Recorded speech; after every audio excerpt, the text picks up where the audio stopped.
Councillor Perks to speak. Thank you. Speaker, I just conferred with the General Manager of Transportation, and year to date, there have been 30 people killed on Toronto streets by cars and 150 people seriously injured. And I want to underscore, when we say seriously injured, that's a life-altering injury. That's the year-to-date statistics. That's not a full year. This is a serious issue. And I want to thank all the members of council because we have been pretty serious in our conversation here. We've canvassed the issues in terms of what the science says. We've canvassed the issues in terms of what the regulations are. We've canvassed the issues in terms of what it is to be dealing with, frankly, a really intransigent provincial government. And that's what we should be doing. We should be taking very seriously the lives of the people we represent and how we serve them and protect them. On the other hand, if I could just have the clip.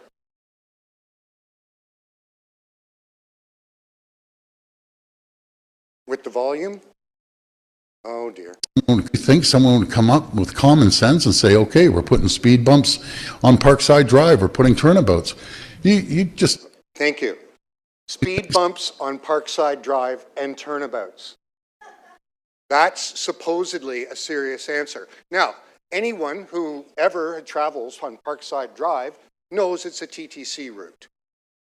And they know that the Institute of Professional Engineers across North America and the, I'm going to forget what it is, the city transportation leaders, similarly across North America, advise against putting speed bumps on arterial roads for a lot of reasons, not the least of which being that the weight on a bus wheel hitting a speed bump causes a jarring shock which is much greater than that of what happens when a car hits it, and that it is a serious risk to any passenger who's standing or any passenger who has a disability if that bus hits that speed bump.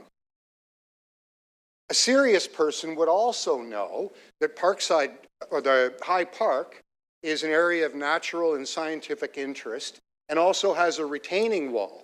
So you can't take any land into the High Park to build a roundabout, and the roundabout would have to be massive because it has to accommodate the turning radius of a TTC bus. So you would have to literally buy houses on Parkside and knock them down in order to do what Premier Ford says is the answer. But that's not the end of it. This council has taken action on Parkside Drive and come up with a program of 11 separate initiatives to make it safer. One of them was to install bike lanes on Parkside Drive to narrow it so we could reduce the speeds. However, the province of Ontario has brought in legislation that makes it difficult to put bike lanes in, and they have yet to promulgate the regulations for what municipalities need to do in order to satisfy them that a new bike lane is worthwhile. In other words, Premier Ford has already done everything in his power to make Parkside Drive less safe. And taking down speed cameras and suggesting you're going to put bumps underneath buses and buy houses and knock them down to build giant roundabouts, this is not serious. And I think this is that, if there's one thing I've heard during the debate is that people in communities, city councils, city mayors, the chiefs of police, and I'm sure if we ask them, the other emergency services would all say, this is crackers. This is nonsense. So good for us at City Council for taking it seriously. Good for us for looking at ways of trying to find an accommodation with an obviously unreasonable premier. But at the end of the day, our final duty is to give a strong and clear signal to the premier, his cabinet, members of provincial parliament, and the people we represent that we will do everything in our power to keep the people we represent safe. Thank you.